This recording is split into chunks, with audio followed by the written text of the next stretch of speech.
नमस्कार, मैं Neeraj Kumar the roots of Bharat में आपका स्वागत। अपनी बात शुरू करने से पहले मैं आपसे रिक्वेस्ट कर रहा हूं कि प्लीज चैनल को सब्सक्राइब कर लें। बहुत से लोग ऐसा सोचते हैं कि हमें स्वतंत्रता संग्राम सेनानियों के बारे में बहुत ज्यादा जानने की जरूरत क्या है, और हमें पता है तो फिर उसको हम जान के करेंगे क्या। क्योंकि स्वतंत्रता हमें संग्राम सेनानियों के बारे में जानना इसलिए जरूरी है कि हमें यह पता होना चाहिए कि स्वतंत्रता हमें किस कीमत पे मिली है, इसके लिए कितना बलिदान दिया गया है। लोगों को यह लगता है कि 1947 में स्वतंत्रता मिली तो क्या वो मात्र 20-25 साल की लड़ाई से मिली है। हमें 1857 में जो पहला स्वतंत्रता संग्राम लड़ा गया और 1947 में जब आजादी मिली तब 90 वर्ष का समय हमें लग गया इस आजादी को पाने में। कोई भी आजादी का आंदोलन की एक लंबा प्रोसेस होता है, और आंदोलन की सफलता जिस दिन मिलती है उसके पीछे एक लंबा इतिहास होता है। इसमें कितना बलिदान, कितनी आहुति हुई है, कितना जान माल का नुकसान हुआ है, कितने हीरोज ऐसे हैं जो अनसंग हैं, जिनके बारे में हम जानते ही नहीं। हम तो सिर्फ उनको जानते हैं जिनको स्वतंत्रता के इतिहास के पन्नों में दर्ज किया गया है। तो हमारे युवाओं की जिम्मेदारी है कि हम इसके बारे में जानें और उसके बलिदान को समझें और अपने देश को आगे बढ़ाएं। क्योंकि इतिहास को अगर हम नहीं समझते तो हम वर्तमान में, अगर इतिहास में कुछ गलतियां हुई हैं या उससे कुछ सीख सकते हैं, तो वर्तमान में उसका इस्तेमाल किया जा सकता है।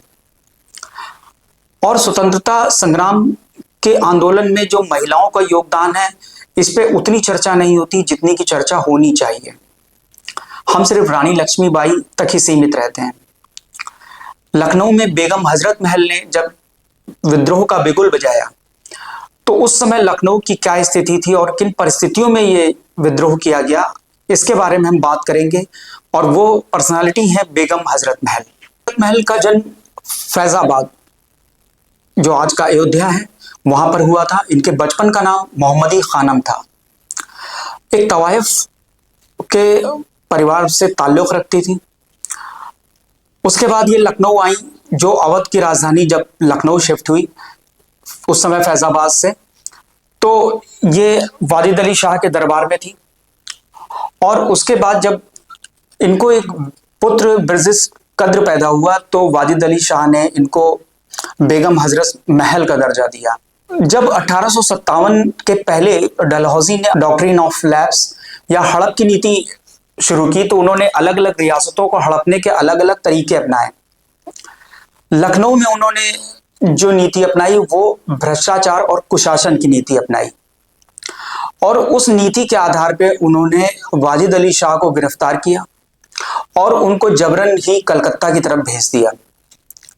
मगर बात यही खत्म नहीं होती कि इतनी जल्दी अवध का शासन ब्रिटिशर्स के हाथ में आ गया।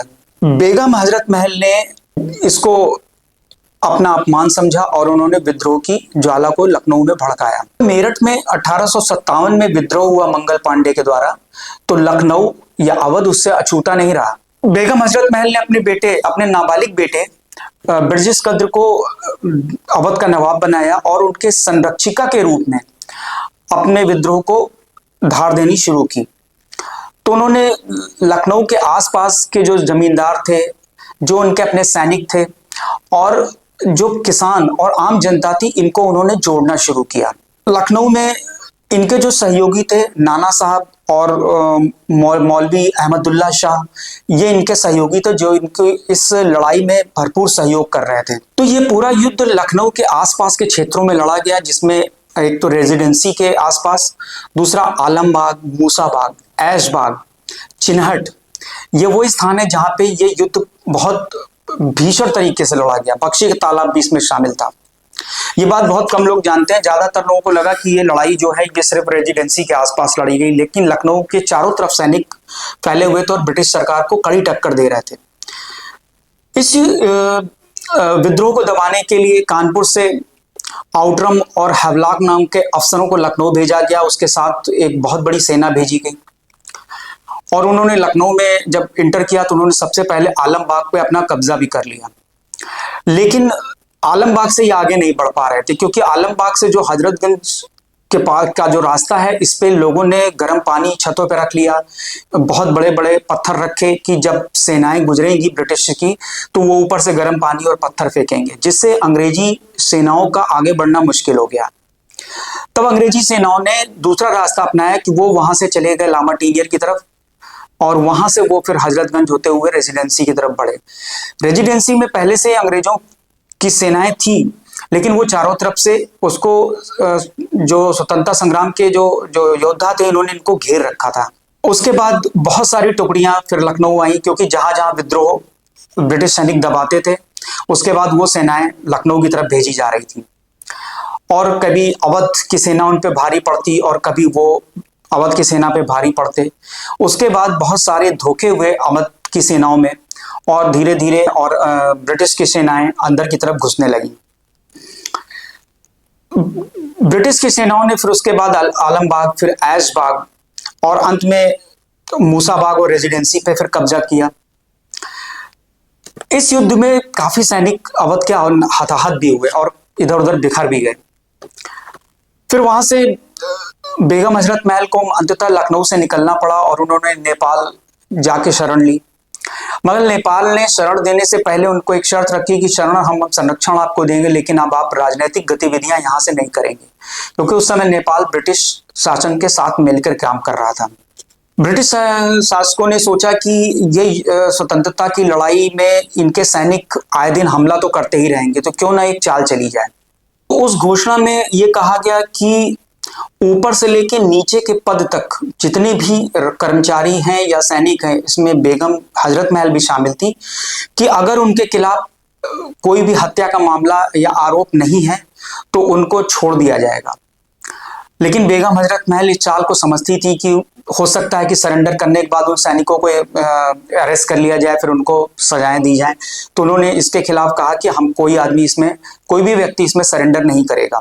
ब्रिटिश अधिकारियों ने यह भी पेशकश की कि अगर वो समर्पण कर देती हैं तो उन्हें पूरा राज का दर्जा दिया जाएगा, उन्हें पेंशन दी जाएगी। उन्होंने तरह तरह से लुभावने ऑफर दिए, लेकिन बेगम हजरत महल इसके लिए तैयार नहीं हुई। 1879 में बेगम हजरत महल की नेपाल में ही डेथ हो गई और उनकी वहीं पे मजार स्थित है। लखनऊ में उनकी याद में बेगम हजरत महल पार्क का निर्माण किया गया, जिसमें आज भी लोग घूमने आते हैं, लोग देखते हैं। स्वतंत्रता संग्राम की जो मशहूर महिलाएं हैं उसमें बेगम हजरत महल का नाम भी लिया जाता है। आज शायद इतिहास में बहुत से कम लोग जानते हैं कि इस लखनऊ का ये युद्ध कितना भीषण तरीके से लड़ा गया। इसके अवशेष अगर देखना है तो आप अब सिकंदर बाग में देख सकते हैं, चिनहट में देख सकते हैं, बख्शी का तालाब देख सकते हैं। आप चौक के बहुत से एरिया में चले जाइए तो वहां पे भी इसके निशान देखे जा सकते हैं। लेकिन सबसे जो भीषण युद्ध वो रेजिडेंसी के पास लड़ा गया, उसके अवशेष आज भी हैं। रेजिडेंसी लखनऊ में घूमने के लिए या अपने इतिहास को जानने का एक बहुत बढ़िया साधन भी है। आज ये बताना इसलिए जरूरी है कि हम स्वतंत्रता की कीमत अब बहुत कम आंकते हैं, क्योंकि अब हम स्वतंत्रता की तरफ जा रहे हैं और हमें ये पता नहीं कि स्वतंत्रता किस कीमत पे मिली है। इतिहास चूंकि हर व्यक्ति पढ़ता नहीं है, लेकिन इतिहास एक ऐसा सब्जेक्ट है जिसको हम मास्टर ऑफ ऑल सब्जेक्ट कह सकते हैं, कि जिससे हम सीखते हैं और आगे बढ़ते हैं। अवध की ये कहानी नवाब आसिफउद्दौला से शुरू होती है और नवाब वाजिद अली शाह पे खत्म होती है। बेगम हजरत महल शायद लखनऊ की जितनी भी बेगमें हुई हैं उनमें सबसे विशिष्ट जिनका स्थान है लखनऊ में इस युद्ध में अगर देखा जाए, तो इस बात को यहीं पे मैं समाप्त कर रहा हूँ।